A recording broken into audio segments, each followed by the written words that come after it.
Halo semuanya, di sini kelompok kami akan menjelaskan tentang the tricarboxylic acid cycle atau TCA. Yuk simak video kelompok kami. Halo semua, perkenalkan nama saya Alfauzia Hairunisa dari kelompok 4 dengan NIM 230305500004. Di sini saya akan menjelaskan tentang pengertian siklus trikarboksilat atau TCA. Berikut penjelasan tentang pengertian siklus asam trikarboksilat atau TCA. TCA adalah serangkaian reaksi kimia yang digunakan dalam organisme aerobik untuk menghasilkan energi melalui oksidasi asetikoenzim A atau CoA yang berasal dari karbohidrat, asam lemak, dan protein. Dalam sistem eukatorik ini, siklus TCA terjadi sepenuhnya di mitokondria, sementara zat antara siklus TCA dipertahankan di dalam mitokondria karena polaritas dan hidrofilitasnya dalam kondisi stres sel. Mitokondria dapat terganggu dan melepaskan isinya, yang bertindak sebagai sinyal bahaya di sitosol. Nah, adapun bukti yang semakin banyak menunjukkan bahwa metabolit siklus TCA secara substansial itu terlibat dalam pengaturan respon imun. Dalam tinjauan ini juga, kami bertujuan untuk memberikan gambaran sistematis yang komprehensif tentang mekanisme molekuler dari setiap zat antara siklus TCA.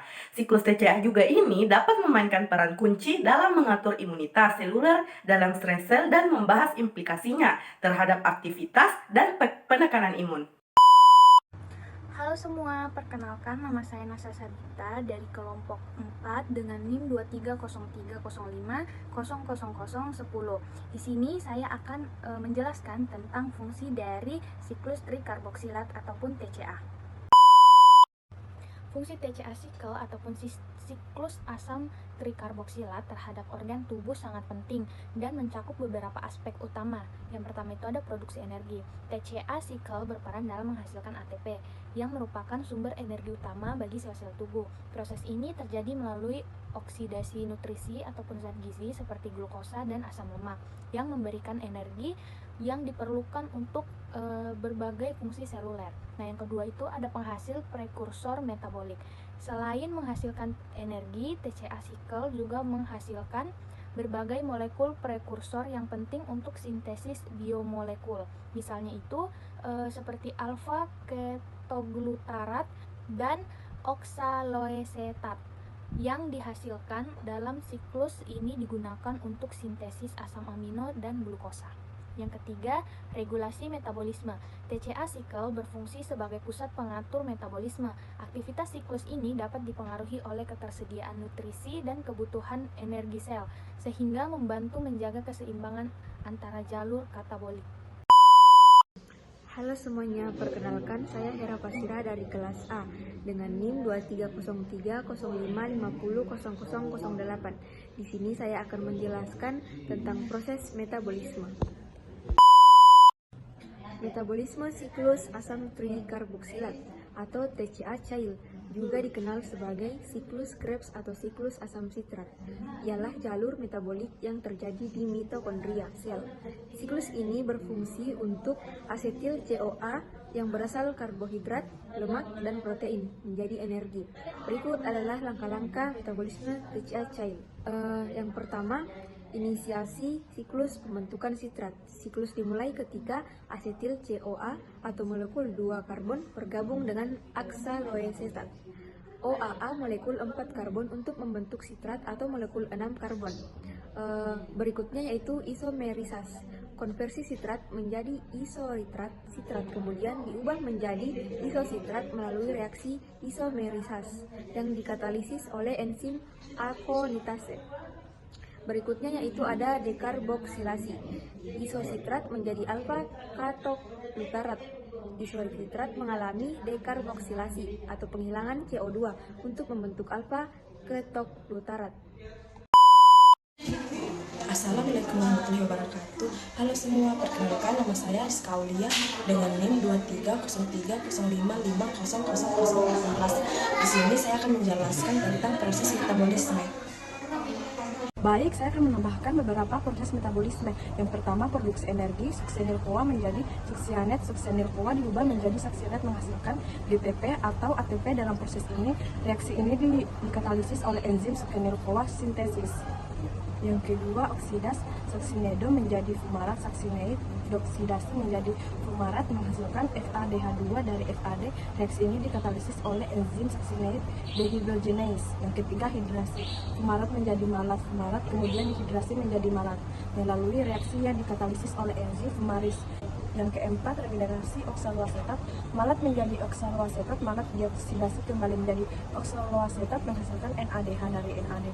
Reaksi ini dikatalisis oleh enzim malat dehydrogenesis. Yang kelima, siklus berulang. Oksaloasetat yang dihasilkan dapat bergabung kembali dengan asetil CoA untuk memulai siklus lagi. Hai, perkenalkan nama saya Nurul Fadila dari kelas A dengan NIM 2303055000005 dari kelompok 4. Nah, di sini saya akan menjelaskan tentang terkait dari gambar siklus trikarbosilat.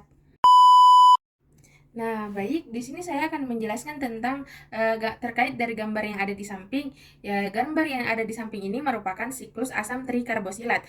Tahap kedua, respirasi seluler.